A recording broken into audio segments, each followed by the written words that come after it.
মানুষ এমন কিছু চায় যা দিয়ে তার হৃদয় শান্ত হবে, যা দিয়ে তার মন সান্ত্বনা পাবে, আর ইবাদত করা লাগবে না। মানুষ এমন কিছু চায় যা দিয়ে এলাকায়, অঞ্চলে, গ্রামে, গঞ্জে, শহরে একটা ডিসপ্লে তৈরি হবে যে লোকটা অনেক ফরজগার, অনেক কিছু জানে, কিন্তু সে পড়াশোনা করবে না। তা কি কিছু কিছু দোকানে যা তর্ক করবে। মানুষ আসলে সুবিধাবাদী, সুবিধা পেতে চায়। কম পড়াশোনা করে বেশি কথা কিভাবে বলা যায়, কম জেনে কিভাবে এটাকে বেশি করে জাহির করা যায়, কিভাবে মানে মন শান্ত হইল, আমলও করলাম না, মরার পর আল্লাহ তো গফুর রহিম, এটা তো জেনে গেছে, খালাস। মানুষ আল্লাহ সম্পর্কে সচেতন না। কয়জনই আল্লাহর 20টা নাম জানে? কয়জনই আল্লাহর 20টা নাম জানে? অথচ হিসেব করলে এই যে একটু আগে অনেকেই আল্লাহর নামগুলো বলেছে, বলছি রাজ্জাককে, বলেছে আল্লাহ, হায়াতের মালিককে, তাহলে আল্লাহ হাই। আল্লাহ কি মরে? না, তাহলে আল্লাহ হাই। আল্লাহ দণ্ডায়মান, আল্লাহ কাইয়ুম। আল্লাহ দয়ালু, আল্লাহ রহিম, রহমান, ক্ষমাশীল, গফুর, ওয়াদুদ, স্নেহময়ী, মায়াময়ী। তো মানুষ শিরিক করবে না তো কি করবে?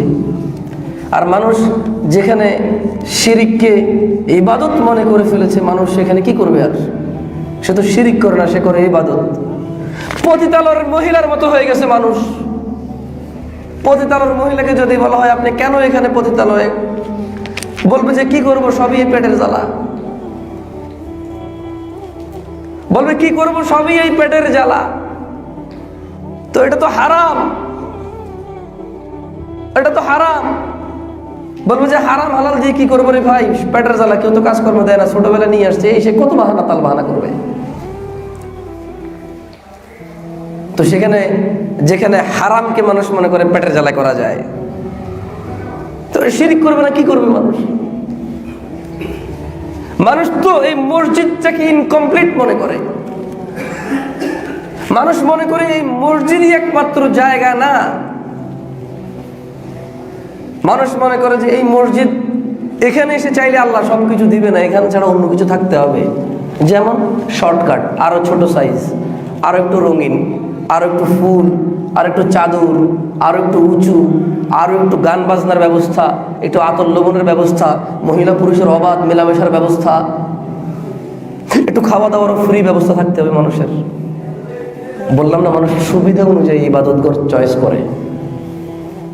এখানে আসলে তো মানুষের সুবিধা নাই, কারণ এটা মসজিদ। এটা কি? এখানে আসতে হলে ডান পা দিয়ে আসার নিয়ম, এখানে আসতে হলে দোয়া পড়ে আসার নিয়ম, এখানে বসতে হলে সালাত আদায় করে বসার নিয়ম। এখানে এসে কি করে মানুষ? তাসবিহ তাহলিল করে, সালাত আদায় করে।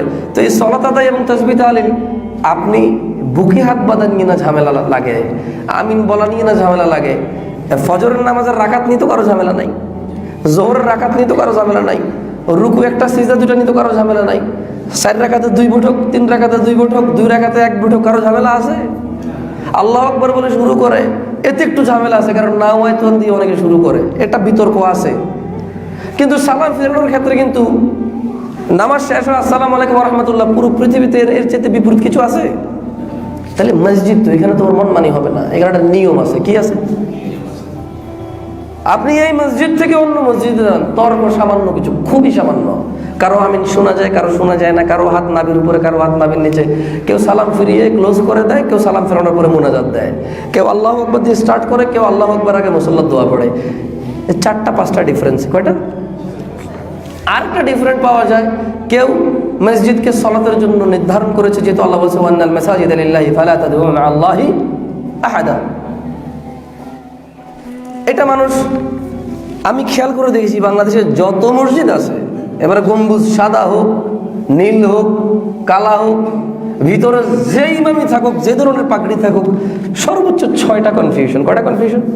ইমান, আকিদা, মানহাজ, শিক্ষা দীক্ষার মধ্যে হিউজ ডিফারেন্স থাকতে পারে, কিন্তু যে আমালগুলো মসজিদ কেন্দ্রিক, কি কেন্দ্রিক, এবং যেগুলোকে নিয়ে আলাদা আলাদা মসজিদ হয়, আলাদা আলাদা মাদ্রাসা হয়, শিরক বিদআত, এই জিনিসগুলো সর্বোচ্চ 6টা জিনিস আমি পাইছি যেগুলো ডিফারেন্স, বেশি একটা না। কিন্তু আপনি মসজিদে কেউ গান গায়? একটা মসজিদের নাম বলেন যেখানে মহিলা পুরুষের ঢোল তবলা বাজায় গান গায়। তাহলে তো মানুষের মসজিদ ছাড়া অন্য ব্যবস্থা লাগবে নাকি লাগবে না? তো তাহলে এবার কেউ ওটাকে মাজার বলছে, কেউ ওটাকে দরগা বলছে, কেউ বলছে যে হক্কানি মাজার, কেউ বলছে যে ভণ্ড মাজার, কেউ বলছে হক্কানি দরগা, কেউ বলছে ভণ্ড দরগা। এভাবে নাম দিচ্ছে মানুষ নিজের মতো করে,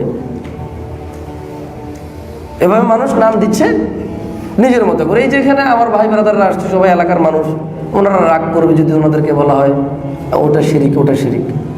যাচাই করার জন্য ওনারা টাইম নেবে না। কেন? এটা উনি আগে শুনেনি, তাই এটা যাচাইয়ের কোনো দরকার নেই। এটা উনি আগে থেকে জানে এটা ভুল। কেন? ওনাদের মসজিদে একজন 40 বছর থেকে নামাজ পড়া, ওনার কি ভুল হইতে পারে? তো এরকম সিদ্ধান্ত নিয়ে আসলে মানুষ তার বউ সম্পর্কে কিউরিসিটি আছে। কেন? সে চিন্তা করে তার বউ এটা যদি আবার অন্য কারোর সাথে ভাইগা যায়, স্বর্ণ গয়না দিয়ে বিয়ে করলো, তার বউয়ের সাথে অন্য পুরুষকে দেখলে তার পুরুষত্বই তো আর কোনো দাম রইল না, তাকে ধোকা দিল। কেন? এই জন্য সে রাগ করে, মারামারি করে, খুন খারাপা করে, ঝগড়াঝাটি করে, ভাঙচুর করে। কেন? তাকে ধোকা দিল। আল্লাহকে যেই ধোকা দিয়ে দেখ, আল্লাহকে তো ধোকা দেয় না, মানুষ নিজেকেই ধোকা দেয়। মানুষ কাকে ধোকা দেয়? মানুষ আল্লাহকে ধোকা দেওয়ার চেষ্টা করে, ওর নফস আল্লাহর সাথে বেঈমানির চেষ্টা করে। এতে ওর চলে না, এতে ওর লাগে না। ওই যে বললাম, ওর বাপ সম্পর্কে বললে ওর প্রমাণ লাগবে, আল্লাহ সম্পর্কে কিছু বললে ওর প্রমাণ লাগবে না। কেন? এমনিতেই কেউ বলতে পারবেন আল্লাহ সম্পর্কে প্রমাণ লাগবে? এটা কেন লাগে না মানুষের? আমি আজ পর্যন্ত জবাব পাইনি, হয়তো আরো বয়স বাড়লে পাইতে পারি কিনা জানি না। শুনুন, আপনারা সবাই এখানে গ্রামের মানুষ, আপনাদেরকে একটা অনুরোধ করে যাও। আমি বয়স অত বেশি হয়নি, আজকে এখানে আপনাদের মসজিদে ফজিলাতুল শেখ আব্দুল্লাহ ইবনে আব্দুর রাজ্জাক হাফিজাহুল্লাহ উনি আসার কথা ছিল। তো উনি যে কোনো একটা বিশেষ কারণে, খুবই বিশেষ কারণে উনি আসতে পারেননি। আমাকে পাঠিয়েছেন, আমাকে বলেছেন। আমার বাসা বেশি একটা দূরে না, আমার বাড়ি নাঙ্গলকুটি, আপনাদের এলাকার ছেলে, আমি থাকি চট্টগ্রাম। তো আমাকে যখন স্যার আসতে বলেছে, আমি বলছি খায়ের, ইনশাল্লাহ আমার এলাকায় যাবো, অসুবিধা নাই, খায়ের। তো ইনশাল্লাহ উনি 18ই মার্চের যে জুমা, ইনশাল্লাহ ওই দিন আসবে, আপনারা উপস্থিত থাকবেন। এটা ওনার পক্ষ থেকে এরকম একটা মেসেজ আমি পৌঁছে দিয়েছি, আমার পৌঁছানোর কথা। যেটা বলছিলাম, আমি আপনাদের এলাকার ছেলে, আপনাদের এখানকার অপরাধগুলো আমার জানা আছে। এখানে খুব বেশি একটা অপরাধ হয় বলে মনে হয় না। আমাদের এই চাঁদপুর, কুমিল্লা, এখন আমি অন্যদেরকে খারাপ বলছি না, যেহেতু আমি অন্য এলাকার ছেলে না, আমি ওদের পরিবেশ বুঝি না। তবে 19-20 হবে, বেশিটা পার্থক্য হবে। তবে আমি এলাকাগুলো বুঝি। এখানে একটা ভাই বিদেশ গিয়ে 5টা ভাই বোন পালে, এত ভালো মন। এখানকার একটা ভাই বিদেশ গিয়ে 5টা ভাই বোন পালে, পড়াশোনা করে, এত ভালো মন মানসিকতার এলাকার আমরা। আমাদের মন মানসিকতায় উদারতা আলহামদুলিল্লাহ অনেক আছে। হ্যাঁ, আমরা সালাত আদায় করি না, অথচ আমরা উদার মন মানসিকতার মানুষ। আমাদের এলাকায় একটা ভাই 4টা বোনকে বিয়ে দিয়ে 36 বছর বয়সে বিয়ে করে, হাজার আছে কি নাই? আমাদের মন মানসিকতা অনেক ভালো। একটা ভাই 10 বছর থেকে বিদেশ করে 2 পোটলা জিনিস নিয়ে আসে বিদেশ থেকে, সব মানুষের জন্য, বোন, বোনের শাশুড়ি, ভাই, ভাইয়ের শাশুড়ি, কম্বল, এই সেই। এত উদার আমরা। আর এই মন মানসিকতা আমাদের প্রত্যেকের। এই জন্য আমি বলছি যে আপনারা আমার এলাকার মানুষ, একটা অপরাধ করিয়েন না, তাহলে আল্লাহর সাথে শিরক। আর আপনি মৃত্যুর পূর্বে আজকে থেকে জেনে নিতে হবে এটা কি, যেটা করাই যাবে না। একটু কৌতূহল তৈরি করুন নিজের ভিতরে। আমি অনুরোধ করে যাচ্ছি আপনাকে, আপনি জানা সম্পর্কে জানেন, জেনেও করেন। মদ সম্পর্কে জানেন, জেনেও করেন, জেনেও পান করেন। আপনি জুয়া সম্পর্কে জানেন, জেনেও খেলেন। আপনি হারাম সম্পর্কে জানেন, জেনেও এটা করেন। আপনি শুকর সম্পর্কে জানেন, তাই আপনি করেন না, কিন্তু আপনি মদ সম্পর্কে জানেন, কিন্তু আপনি করেন, কারণ এটা আপনার ভালো লাগে, খেলে নাকি দুঃখ বলে। তা আমি আপনাকে অনুরোধ করছি যে আপনি একটা অপরাধ সম্পর্কে জ্ঞান নেন। এই মানুষগুলো এখানে দাঁড়িয়ে কি বলে, কি এমন বলে যে আপনি এখানে আসবেন না, আপনি রাগ করেন যে না ওরা ইহুদির দালাল, ওরা কেন, কি বলে সে? বলেন সে কি বলে? বলেন সে তার কোন কথায় আপনাকে বলেনি যে তোমার ঘরের কোরআনটা খুলে দেখো আছে কিনা, তুমি পড়ে দেখো, তুমি অনুবাদ করে দেখো তো কি অনুবাদ হয়। মিম্বার কোন খতিব এটা বলে না আপনাকে যে তোমার লাইব্রেরিতে যাও, তোমার পছন্দ মতো হুজুর অনুবাদ নাও, তোমার পছন্দ মতো পাবলিকেশনস নাও, প্রেস থেকে পাবলিশড হওয়া বুক কেনো, বুখারিটা নাও, তোমার যখন ইচ্ছা তখন তুমি ওই অধ্যায়টা খোলো, যখন তোমার ইচ্ছা তুমি অমুক হাদিসটা পড়ো। তুমি একটু পড়ে বলো তো এখানে কি লেখা আছে? কোন খতিব এখানে বলে না? আপনি কোন কোথায় রাগ করেন? ও তো আপনাকে শিরিক করতে না করে, ও তো আপনাকে বাজে কথা বলে না,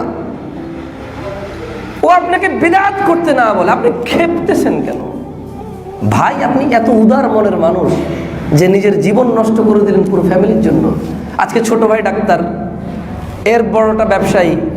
আপনি ঠিকই বিদেশ থেকে 40-45 বছর বয়সে আসছেন, টাকা পয়সা তেমন কিছু নেই, একটা ঘর করার পরে কিছুই নেই।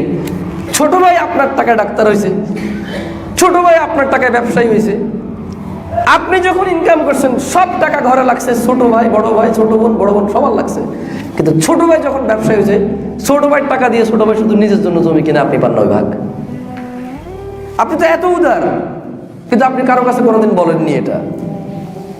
হালকা মনে দুঃখ কষ্ট আছে, মন ভার করে থাকেন আপনি। আপনি এত উদার মনের মানুষ হয়ে কেন আল্লাহর সাথে অপরাধের ব্যাপারে আপনি বখিল হয়ে যান কেন? আল্লাহ সম্পর্কে জানার ক্ষেত্রে, রাসূল সম্পর্কে জানার ক্ষেত্রে আপনি কেন কৃপণ হয়ে যান? কোথায় যায় আপনার উদারতা? কোথায় যায় আপনার সৎ সাহস? কেন আপনি রাগ করেন? কেউ যদি আপনাকে বলে নামাজ পড়া হারাম, আপনার উচিত তাকে জিজ্ঞেস করা কেন হারাম। সে যদি বলে যে এই কারণে হারাম, আপনি দেখবেন যে এই কারণটা ভ্যালিড কিনা, কারণটা সঠিক কিনা। যেমন আমরা বলি আমানতু বিল্লাহ, ঈমান আনছি কার উপর? ওয়া মালাইকা, কার উপর? আমানতু বিল্লাহি ওয়া মালাইকাতিহি ওয়া কুতুবি, আল্লাহর কিতাবের প্রতি ঈমান এনেছি। কিসের প্রতি? কিসের প্রতি?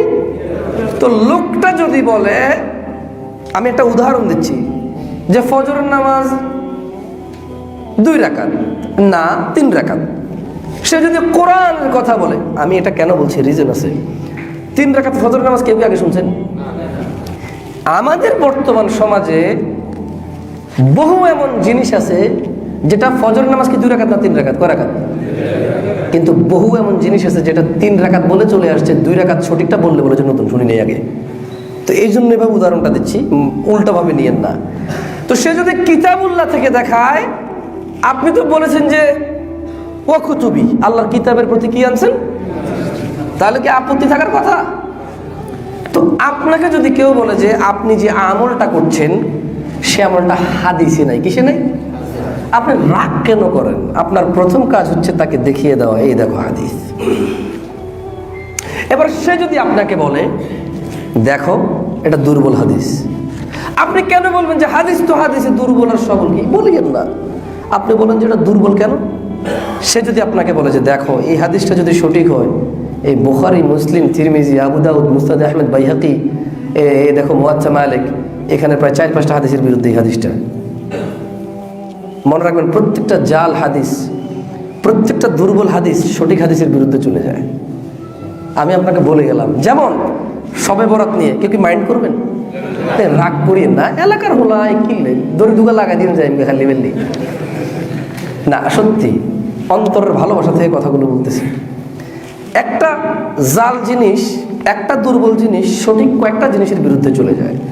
যেমন প্রচলিত কথা হচ্ছে শবে বরাতের রাতে আল্লাহ কোথায় নেমে আসে? কোন রাতে নেমে আসে? শবে বরাতের। কিন্তু অনেকগুলো হাদিস পাওয়া যায় আল্লাহ প্রতি রাতে প্রথম আকাশে আসে। তো এই হাদিসটা যখন সঠিক হয় তখন ওই হাদিস সবগুলো বাদ হয়ে যায়। বছরের 365 দিন আপনি অস্বীকার করলেন আল্লাহর নেমে আসা, একদিনকে গ্রহণ করে। আমি কি বুঝাইতে পারছি ব্যাপারটা? প্রবলেমটা কোথায়? আর রাগ করিয়েন না। আপনি লম্বা তাল গাছের টুপি পরবেন, পরেন। নীল টুপি পরবেন, পরেন। লাল পাঞ্জাবি গায়ে দিবেন, পরেন। ওয়াল্লাহি টুপি পাঞ্জাবি যে কোনো কালার হইতে পারে, যে কটা কোনা বাইর করার করতে পারেন। কিন্তু প্রবলেম হচ্ছে যখন আপনি ওটার মধ্যে নির্দিষ্ট করবেন যে এটাতে স্পেশাল নেকি আছে, তখন যায় প্রবলেম। আপনারা গ্রামের মানুষ, আমিও গ্রামের পোলা। অনেক ঝগড়া করছেন বিদআতের নামে, আজ পর্যন্ত বুঝতে পারেন না বিদআত কি। বিদআতের সিম্পল একটা জিনিস আপনাকে আমি একটু বুঝাই, কেমনে যে বুঝাই আমরা করে। এটা হলো কোটি, এটা কি? আচ্ছা, এটাকে এখন বিদআত বানানো যাবে। আমি কি বানায় দেখাবো বিদআত? এটাকে বিদআত বানায় দেখাবো? বিদআত বানায় দেখাচ্ছি। ভিতরের অংশ কালো, উপরের অংশ অ্যাশ কালারের, এভাবে হাতা কাটিয়া পাঁচটা বুতাম লাগাইয়া যদি কেউ কোটি বানাইয়া পরে তার 10 নেকি হয়। এবার এটা বিদআত। এবার এটা কি? রাগ করিয়েন না। যদি কেউ বলে এভাবে হাতা কাটিয়া অ্যাশ কালারের র্যাক দাগ দিয়া, কালো কালারের ব্যাক সাইড দিয়া 5টা সুন্দর বুতাম দিয়া যদি একটা কোটি বানাইয়া পড়েন, আপনাকে দেখতে সেই রকম লাগবে, সেই রকম আরাম। কোনো বিদআত নেই, কোনো কি নাই। যখনই বলবো নেকি, যখনই কি বলবো তখন কি হয়ে গেছে? আচ্ছা, এবার আসেন এই ফ্যানকে বিদআত বানাচ্ছি আমি। এই ফ্যানকে কি বানাবো? ইনশাআল্লাহ ফ্যানকে এখন বিদআত বানিয়ে ছেড়ে দেবো। আপনারা তো মনে করেন সব তোমরা বিদআত করো, যে সব বিদআত যদি আপনি বানান তাইলে কোনো কিছু বিদআত না, যদি আপনি এটা থেকে মুক্ত থাকেন। আচ্ছা, ফ্যানকে কিভাবে বিদআত বানানো যায়? আমি একজনকে কিন্তু প্রশ্ন করবো, পরে একজনে কিন্তু আমাকে একটা বিদআত বানায় দেখাইতে হবে, ঠিক আছে? ইনশাআল্লাহ। যাই হোক, যদি কেউ বলে ঠিক ইমাম সাহেবের মাথার উপর থেকে 3 হাত দূরে একখান সিলিং ফ্যান লাগাইয়া প্রতিদিন রোজ সকালবেলা ইহাকে 2 মিনিট চালু করিয়া বন্ধ করিয়া ঠিক জোহরের সময় যদি আবার চালু করিয়া দেয়, তার 2 বছরের গুনাহ মাফ হইয়া যাবে। এটা বিদআত। এটা কি? কারণ নেকি চলে আসছে। কি চলে আসছে? এই নেকির কথা কে বলে নাই? কে বলে নাই? এই পদ্ধতির কথা কে বলে নাই? এখানে যে প্রবলেম। যদি কেউ বলে ঠিক ইমামের মাথার উপর দিয়া 90 ডিগ্রি অ্যাঙ্গেলে একখান ফ্যান লাগাইয়া ইমাম সাহেব আসিবার 2 মিনিট পূর্বে লাগাইয়া দাও, ইনশাআল্লাহ ইমাম সাহেবের মিম্বার ঠান্ডা শীতল হইয়া থাকিবে, উনি আরাম পাইবে। এটা বিদআত না। এটা কি না? এটা নেকি। কেন? যিনি ফ্যান লাগাইছে ইমাম সাহেব সালাত আদায় করাচ্ছে, গরমের দিন উনি ঠান্ডা শীতল হয়ে আরামসে মনোযোগ দিয়ে নামাজ পড়তেছে, ওনার নামাজে মনোযোগ আছে। আর এই ফ্যানে এর ভূমিকা আছে। এই ফ্যানে কি আছে? ইনশাআল্লাহ ফ্যান যিনি দান করছে ওনার নেকি হবে। ওনার কি হবে? কিন্তু সিস্টেম করে দিয়ে যদি এটাকে নেকি বানানো যায়, এটা কি হয়? এবারে আসেন, আপনার হাতকে বিদআত বানাচ্ছি। আপনার কি বিদআত বানাবো?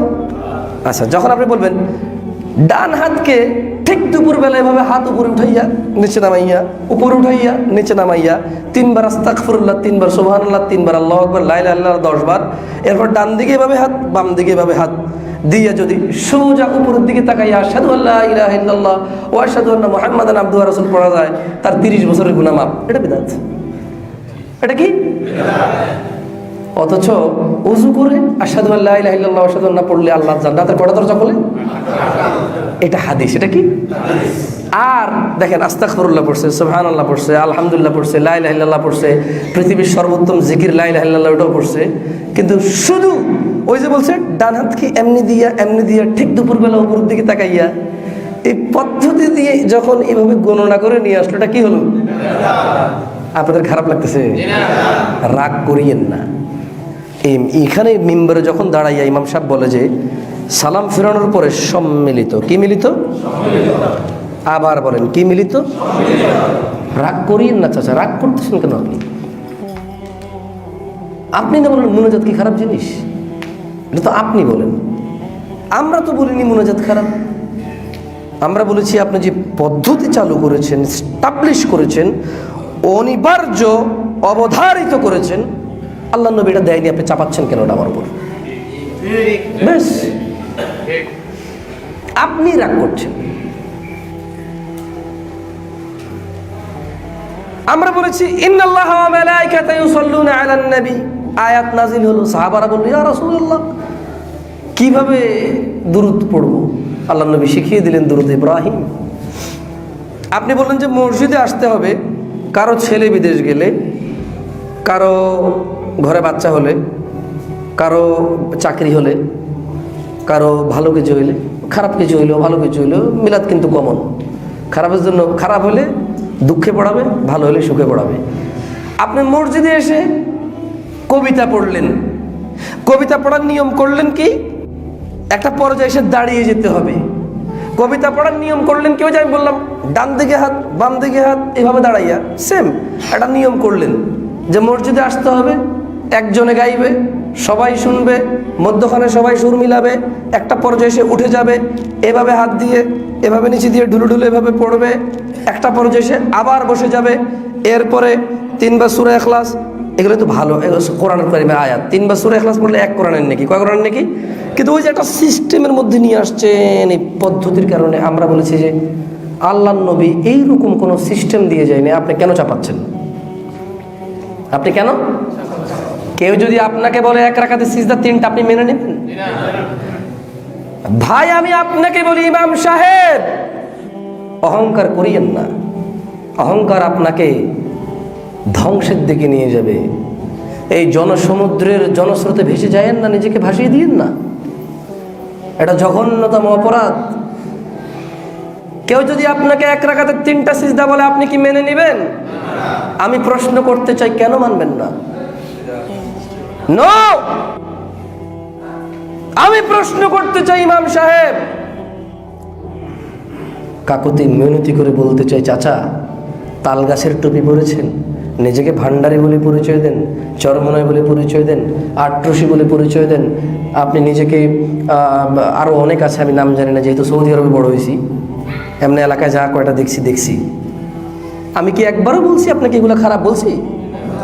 আমি বলতে চাই, নিজেকে যাই পরিচয় দেন, পরিচয় দিচ্ছেন আপনি। 1 রাকাতে সিজদা 3টা কেন মানবেন না? মানতে হবে আপনাকে। খারাপ কি? সিজদা খারাপ কি? সিজদার খারাপ বলে তারপরে 1 রাকাতে 3টা সিজদা আপনি অস্বীকার করতে হবে।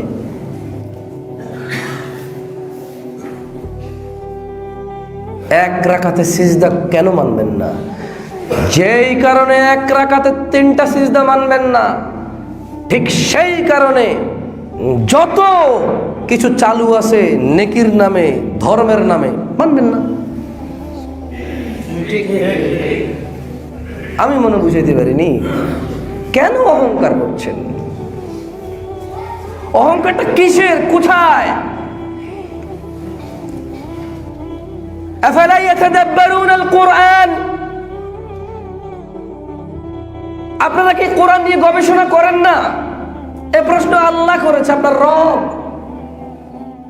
যার কাছে আপনার প্রত্যাবর্তন, আপনি ফিরে যাবেন যার কাছে, যার কাছে আপনার হিসেব, যিনি সক্ষম আপনাকে দগ্ধ করে দিতে আগুনে, যিনি সক্ষম আপনাকে চিরস্থায়ী লাঞ্ছনার জীবন দিতে আখিরাতে, যিনি সক্ষম আপনাকে জাহান্নামের নিম্ন স্তরে নিয়ে রাখতে। কিসের অহংকার আপনার?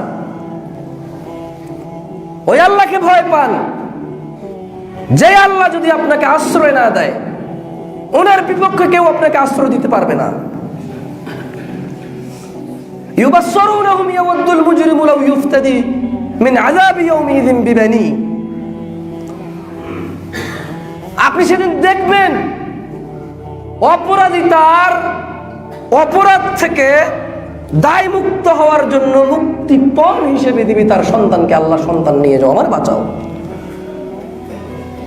ওয়াসাহিবাতিহি ওয়া আখি, বলবে আল্লাহ বউকে নিয়ে যাও, ভাইকে নিয়ে যাও, আমাকে বাঁচাও। ওয়া ফাসিলাতিহি আল্লাতী তুওয়ি, কিসের অহংকার? এই পৃথিবীতে অহংকার করে যাবেন, আল্লাহ সম্পর্কে অহংকার। আসমান থেকে যে দিন নেমে এসেছে তা প্রত্যাখ্যান করবেন মানুষের বানানো দিন দিয়ে, আল্লাহর সাথে অহংকার। এত বড় জঘন্যতম জাহালিয়াত যে নিজের আল্লাহ সম্পর্কে জানে না মানুষ। কোন কাজে শ্বশুর রাগ করবে, কোন কাজে নেতা রাগ করবে, কোন কাজে এসআই ওসি রাগ করবে সব জানেন, কোন কাজে আল্লাহ রাগ করবে জানেন না। আর এসআই ওসি জেলে দেবে, শ্বশুর বউ ধরে রাখবে শ্বশুর বাড়িতে, নেতা নেত্রী চেয়ার দিবে না, পদ থেকে বিচ্ছিন্ন করে দেবে, আল্লাহ তো জাহান্নামে ফেলে দেবে রে, আগুনে পুড়ে দেবে ডাইরেক্ট। মানুষকে বুঝাইতে পারলাম না। ওয়াফাসিলাতিহি আল্লাতী তুওয়ি, বলবে আল্লাহ জ্ঞাতি গোষ্ঠী যারা আমাকে আশ্রয় দিত সবাইকে নিয়ে যাবো। ওমান ফিল আরদি জামিআন সুম্মা ইউনজি। আল্লাহ দুনিয়াতে যা আছে সব জাহান্নামে ফেলে দাও, আমারে বাঁচাও। কাল্লা, আল্লাহ বলবে না, হবে না। নাযাআতাল লিশাওয়া, এটা লেলিহান অগ্নি।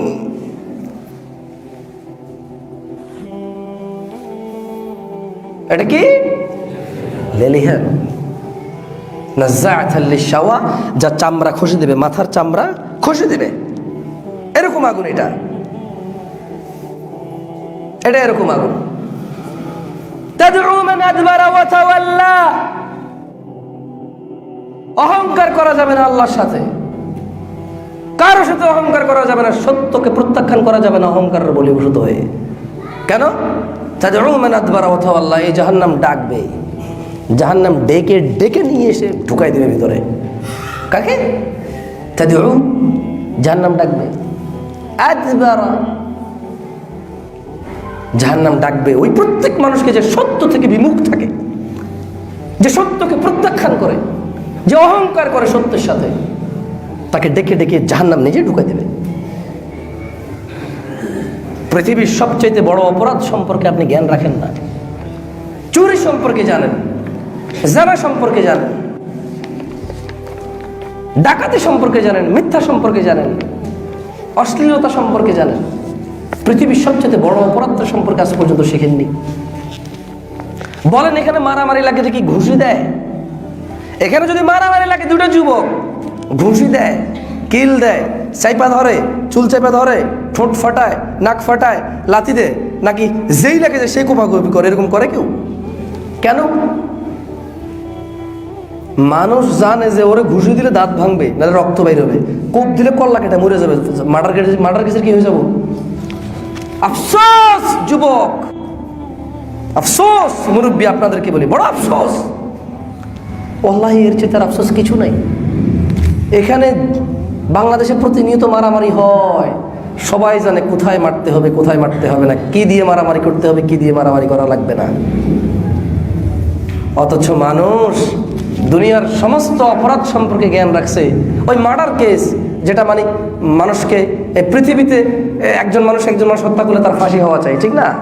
আর এই দুনিয়াতে শিরিক করলে তার জাহান্নাম নির্ধারিত চিরস্থায়ী হওয়া চাই। মানুষ এই সম্পর্কে জ্ঞান রাখেনি।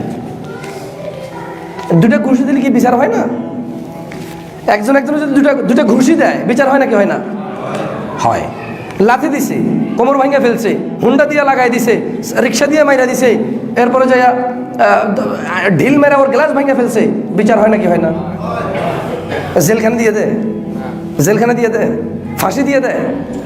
তদরূপ পৃথিবীর সমস্ত অপরাধ শিরক অপরাধ, কিন্তু সব অপরাধের হচ্ছে শাস্তি আছে, আবার এটা থেকে মুক্তিও আছে। শিরকের অপরাধের শুধু শাস্তি আছে, মুক্তি। আপনাদেরকে বলি, আমি পারবো না আপনাদের অমুক বাবা, তমুক বাবা, দয়াল বাবা, গাউস বাবা, ল্যাংটা বাবা, বদনা বাবা, পারবো না বলতে। আমার দ্বারা সম্ভব না আপনার সাথে ঝগড়া করা। আপনি অহংকার নিয়ে নিছেন মনের ভিতরে, আমি ছোট মানুষ, আমি ওহাবি, আমি ইহুদির দালাল, আমি অমুক, আমি তমুক। আপনি কি বলেন এগুলা? অথচ আপনি একবারও বলেন না যে আমার কথাটা কোন ইহুদি লিখছে।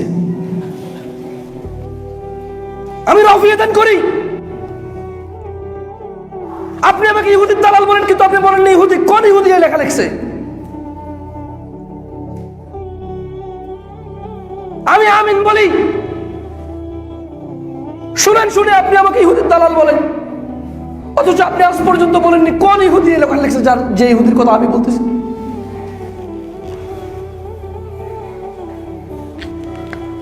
আমি তাশাহুদে বসে আঙ্গুল নাড়ি, আপনি বলেন আমি ইহুদির দালাল, আজ পর্যন্ত আপনি বলেননি কোন ইহুদির কথা মতো আমি এটা করতেছি। ওই ইহুদির নাম বলেন, যে ইহুদির কথা মতো আমি এটা করতেছি। মাদ্রাসা থেকে বের করে দেন, মসজিদ থেকে বের করে দেন, অথচ কোন ইহুদির কথা মতো করতেছি বললেন না আজ পর্যন্ত বললেন না। কোন নবী আপনাকে সালাতের পরে সম্মিলিত মুনাজাতের আদেশ দিয়ে গেছে? কোন নবী? তার নাম কি? নাম বলেন ওনার। কোন রাসূল আপনাকে দিয়ে গেছে দলে দলে বিভক্ত হওয়ার জন্য আলাদা আলাদা সবাই আলাদা হয়ে যাবেন, টুপির নামে, পাঞ্জাবির নামে, গানের নামে, বাদ্যের নামে। নাম বলেন ওই নবীর। মুহাম্মদ সাল্লাল্লাহু আলাইহি সাল্লাম তো এরকম বলেননি। আপনি শুধু শুধু রাগ করেন। আমি বলি কোরআনে নাই, আপনি বলেন ইহুদির দালাল। আমি বলি আপনি যেটা করতেছেন আল্লাহ বলেন, আপনি বলেন ইহুদির দালাল। আর আপনি বলবেন যে আল্লাহ বলছে, এরপর আপনি আমাকে কোরআনের আয়াত দেখাবেন, ব্যাস। ইহুদির দালাল কেন বলবেন? আমি যদি কোনো কোরআনের আয়াত অস্বীকার করি তাহলে আমি হব কি? কাফের। কি হব? ইহুদির দালাল কেন হবো ভাই? ইহুদির দালাল কোরআনের সাথে ওর কাম কি? একটা ইহুদির কোরআনের সাথে কাজ কি? সে তো ইহুদি, সে তো আগে থেকে কোরআন অস্বীকার করেছে। আপনি বলেন ইহুদি দালাল কেন হইলে? কেউ মুসলমান যেহেতু নাম অস্বীকার করলে সে কাফের হবে, মুরতাদ হবে, ইহুদি দালাল কেন হবে? আপনি একটা আয়াত দেন যে আয়াতটাকে অস্বীকার করা হচ্ছে এখানে।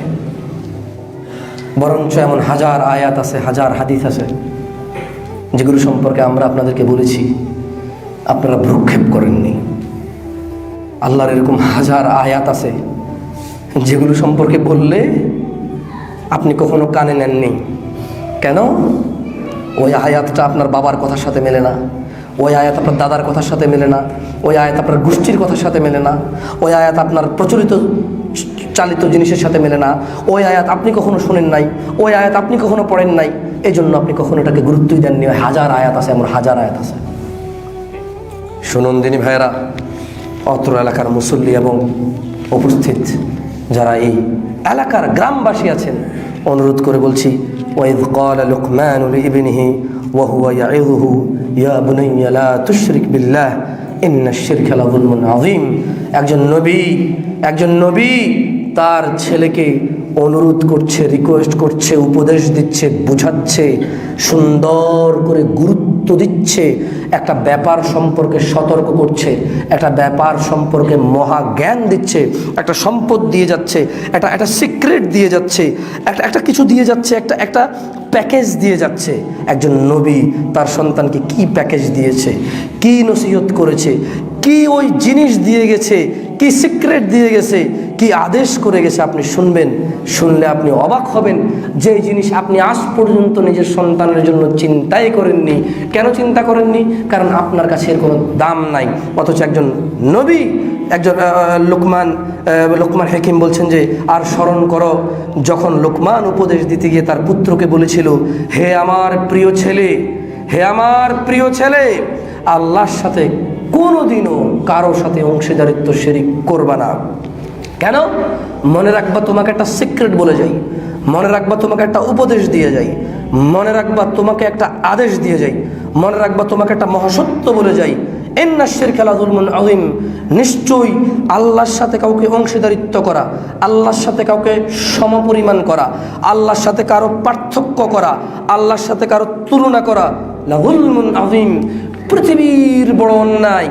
পুরো পৃথিবীর মানুষকে মেরে ফেললে এত বড় অন্যায় হয় না, পুরো পৃথিবীর মহিলাদের সাথে ঘুমাইলে এত বড় অন্যায় হয় না, পুরো পৃথিবীর সব মদ খেয়ে ফেললে এত বড় অন্যায় হয় না, পুরো পৃথিবীর সমস্ত কিছু ধ্বংস করে ফেললে এত বড় অন্যায় হয় না। যত বড় অন্যায় হয় আল্লাহর সাথে কাউকে।